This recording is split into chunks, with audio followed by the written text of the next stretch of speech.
An international war crimes prosecutor says evidence emerging from mass grave sites in Syria is exposing a state-run machinery of death under toppled leader Bashar al-Assad.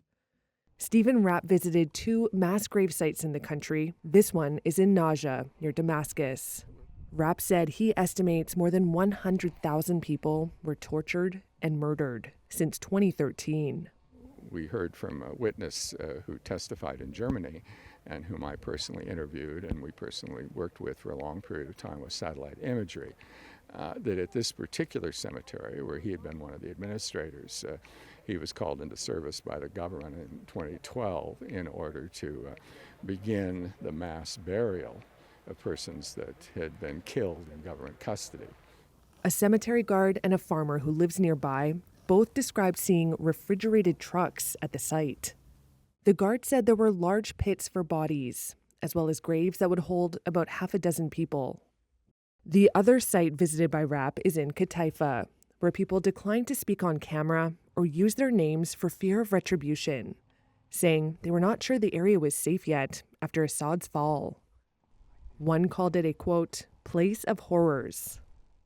This satellite imagery analyzed by Reuters showed large-scale digging began at the location between 2012 and 2014 and continued up until 2022.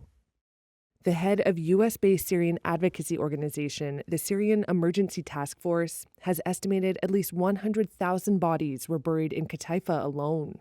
The International Commission on Missing Persons separately said it had received data indicating there may be as many as 66, as of yet unverified, mass grave sites in Syria. More than 157,000 people have been reported missing to the commission. Rapp led prosecutions at the Rwanda and Sierra Leone war crimes tribunals. He told Reuters that in Syria, quote, thousands of people were working in this system of killing, and that nothing has been seen like this since the Nazis. Every family seems to be affected by a disappearance, and they cry out for answers about what happened to their child. There's still faint hopes that somebody could be found alive.